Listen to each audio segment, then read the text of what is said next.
اعوذ باللہ من الشیطان الرجیم بسم اللہ الرحمن الرحیم رب اشرح لی صدری ویسر لی امری واحلل عقدۃ من لسانی یفقہوا قولی واجعل لی وزیرا من اہلی رب زدنا علما اللہم فقہنا فی الدین۔ السلام علیکم ورحمۃ اللہ وبرکاتہ۔ الحمدللہ آج ہم 8ویں پارے کا آغاز کریں گے۔ اس پارے میں 2 صورتیں ہیں، سورہ انعام اور سورہ اعراف۔ سورہ انعام کا کچھ حصہ ہم نے 7ویں پارے کے خلاصے میں پڑھا اور کچھ حصہ اس 8ویں پارے میں ہے۔ 8ویں پارے کے شروع میں ہی اللہ تعالیٰ بتاتے ہیں کہ اگر ہم ان کافروں پر فرشتے بھی اتار دیتے اور وہ ان سے باتیں بھی کرنے لگتے اور ہر چیز کو ان کے سامنے لا کر کھڑا کر دیتے تو وہ پھر بھی ایمان لانے والے نہیں تھے، سوائے یہ کہ جس کو اللہ چاہے۔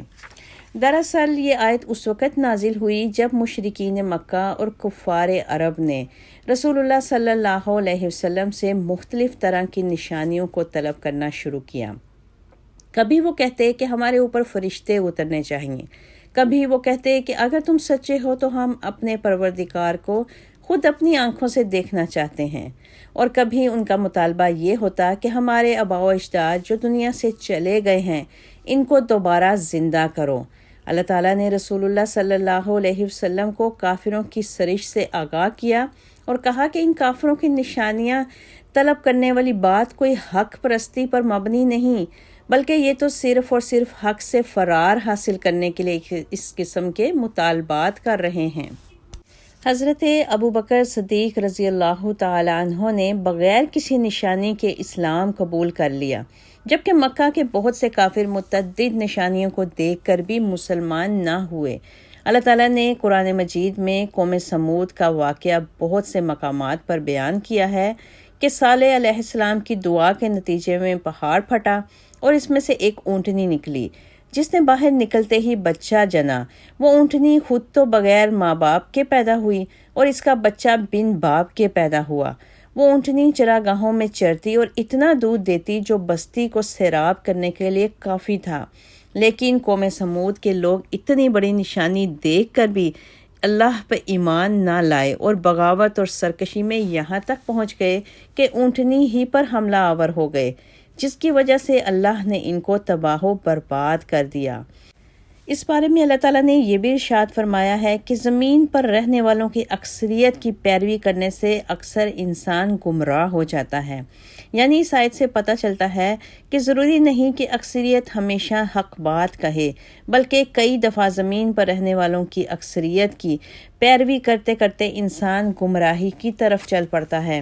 اللہ تعالیٰ نے بتایا کہ اگر تو ان لوگوں میں سے اکثر کا کہنا مانے جو زمین میں ہیں تو وہ تمہیں اللہ کے راستے سے بھٹکا دیں گے۔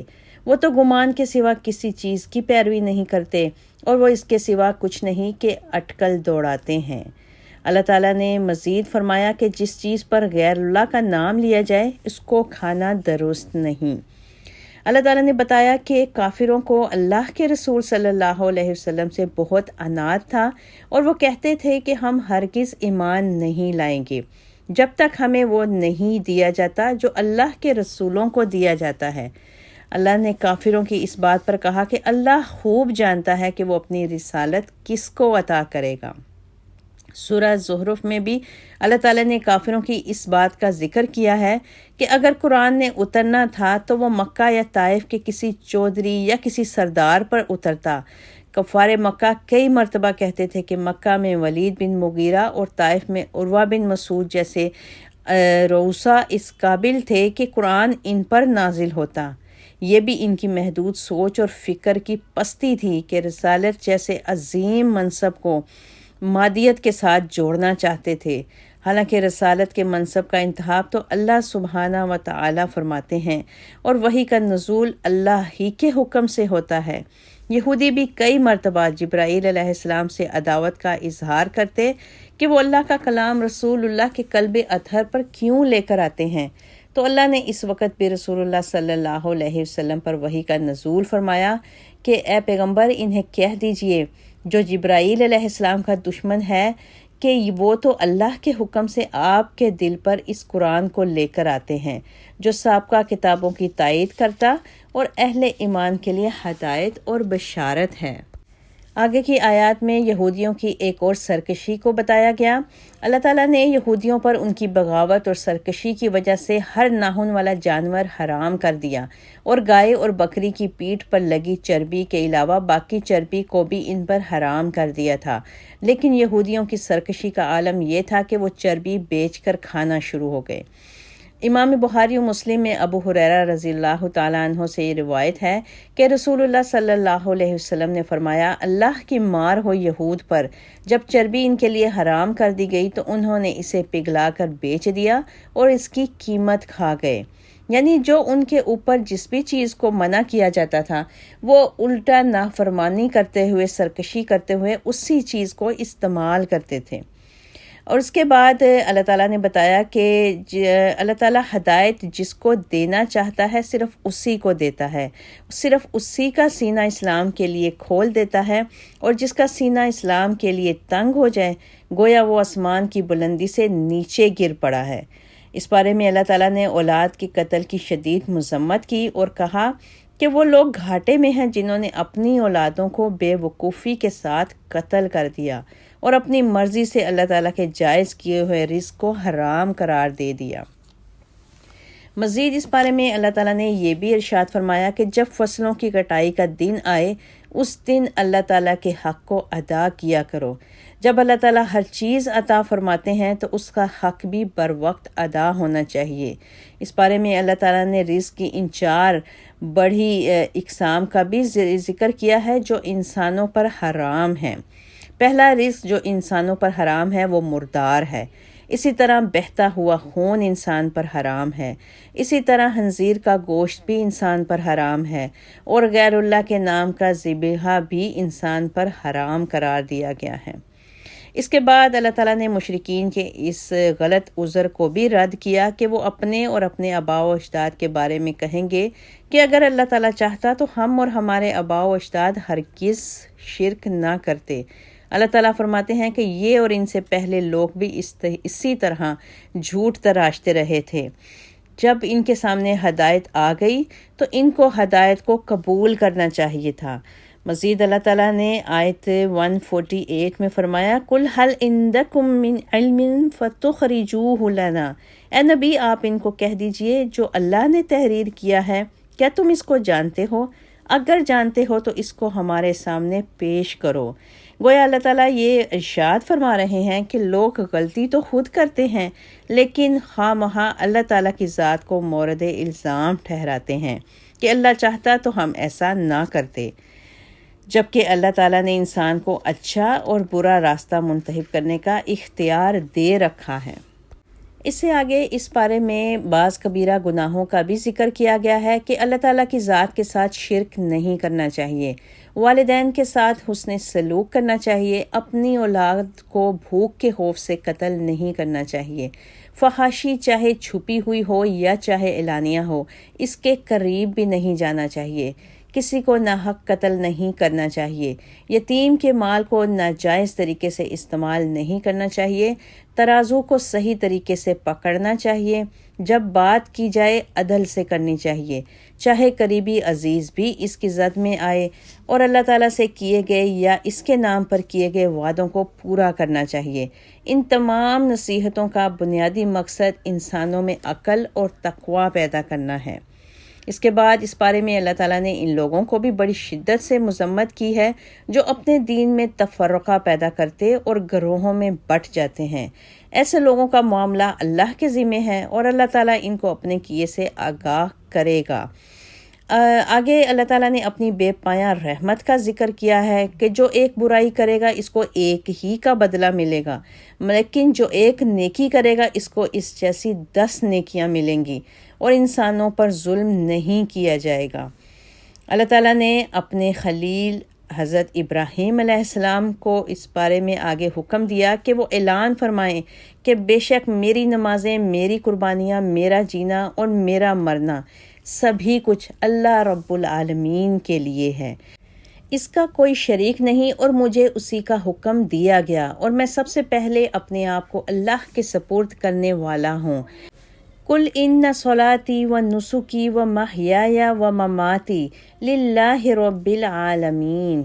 اس کے بعد اس سورہ کی آخری آیت ہے ان ربک سریع الحساب وانہ لغفور الرحیم۔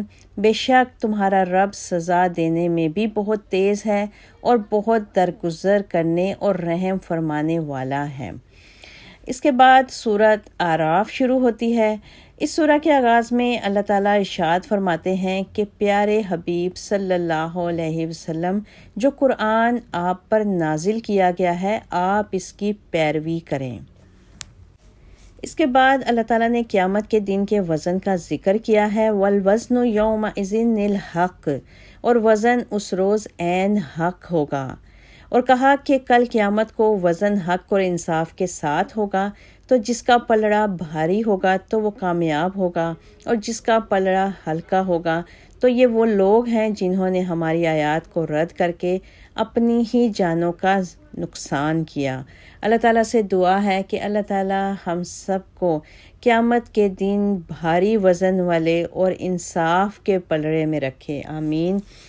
آگے اللہ تعالیٰ نے اس صورت میں ایک اپنے بہت بڑے انعام کا بھی ذکر کیا ہے کہ اللہ تعالیٰ نے انسانوں کو زمین پر ٹھہرایا اور ان کے لیے مختلف طرح کے پیشے بھی بنائے، اور پھر بھی کم ہی انسان ہیں جو شکر گزار ہیں۔ اس فرمان کا مقصد یہ ہے کہ اللہ تعالیٰ نے مختلف طبیعتوں کے لحاظ سے مختلف طرح کے پیشے تجویز کیے ہیں، اور ان کا مقصد ہر انسان کے ذوق کی تسکین تھی تاکہ انسان اللہ کا شکر گزار بندہ بن جائے۔ اس کے بعد سورہ اعراف میں اللہ تعالیٰ نے آدم اور ابلیس کے واقعے کو بڑی وضاحت کے ساتھ بیان کیا ہے کہ اللہ تعالیٰ نے آدم علیہ السلام کو بنانے کے بعد فرشتوں کو سجدے کا حکم دیا، مگر ابلیس نے اللہ کے حکم کو نہ مانا۔ اللہ تعالیٰ نے ابلیس سے کہا کہ تجھے کس چیز نے سجدے سے روکا جبکہ تجھے حکم دیا گیا تھا؟ تو ابلیس نے ضد اور انا سے کہا کہ میں آدم علیہ السلام سے بہتر ہوں، اس لیے کہ تو نے مجھ کو آگ سے بنایا اور اس کو خاک سے بنایا ہے۔ اللہ نے اس ہٹ دھرمی پر ابلیس کو کہا کہ تو نکل جا کہ تو ذلیل ہے۔ ابلیس نے اللہ تعالیٰ سے روز جزا تک کی مہلت طلب کی۔ اللہ تعالیٰ نے کہا تجھ کو مہلت ہے۔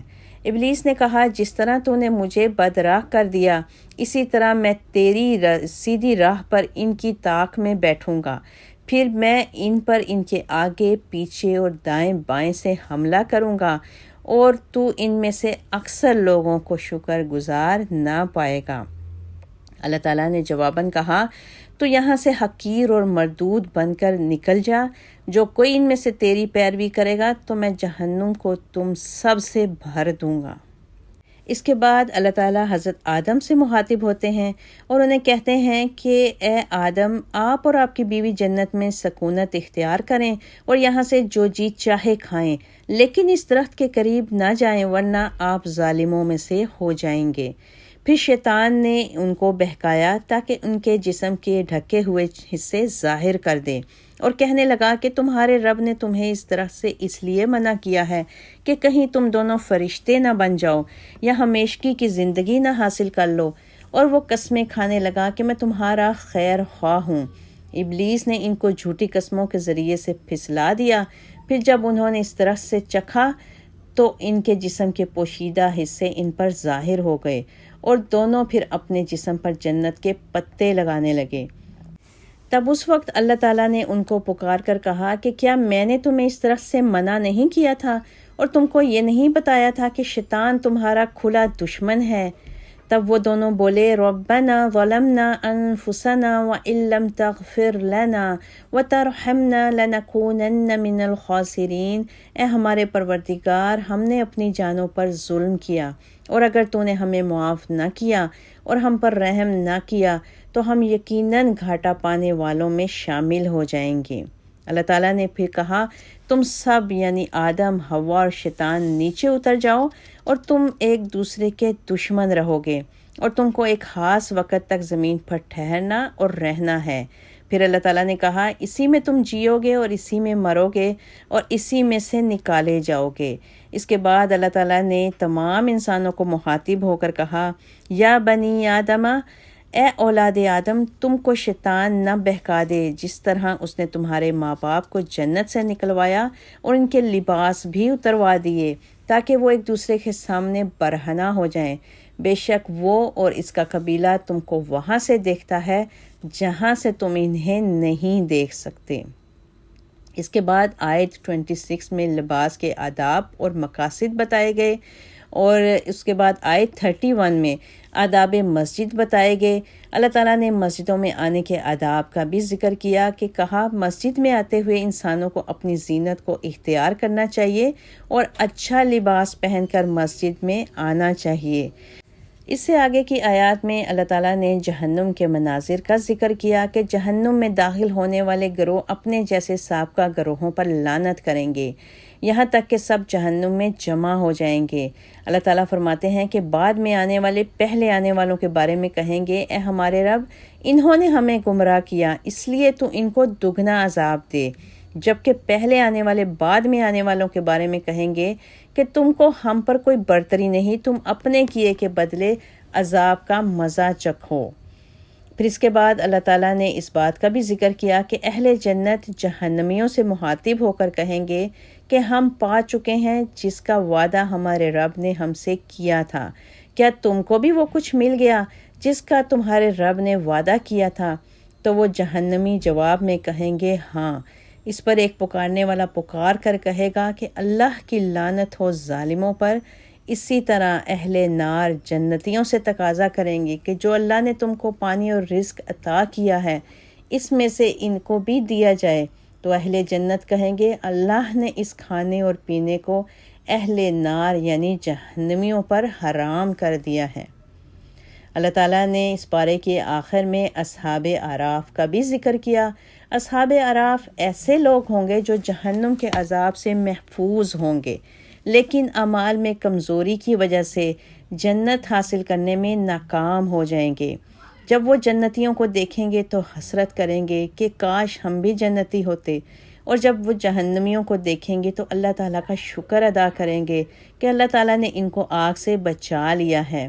پھر ایک مخصوص مدت گزارنے کے بعد اللہ تعالیٰ ان کو جنت میں داخل فرما دے گا انشاءاللہ۔ اس بارے میں اللہ تعالیٰ نے اپنے بندوں کو حکم دیا کہ خوف اور طمع کے ساتھ اللہ کو پکارتے رہنا چاہیے، یعنی دعا کے آداب بتائے۔ بے شک اللہ کی رحمت نیکوکاروں کے قریب ہے۔ اس پارے کے آخر میں اللہ تعالیٰ نے ان قوموں کا ذکر کیا جو اپنی بدعمالیوں کی وجہ سے تباہ و برباد ہو گئیں۔ ان کا تفصیلی ذکر انشاءاللہ تعالیٰ سورہ ہود میں ہم پڑھیں گے۔ اللہ تعالیٰ سے دعا ہے کہ اللہ تعالیٰ ہمیں اس بارے کے مضامین کو پڑھنے، سمجھنے اور اس پر عمل کرنے کی توفیق عطا فرمائے، آمین۔ وآخر دعوانا ان الحمد للہ رب العالمین۔ سبحان ربک رب العزۃ عما یصفون وسلام علی المرسلین والحمد للہ رب العالمین وما علینا الا البلاغ۔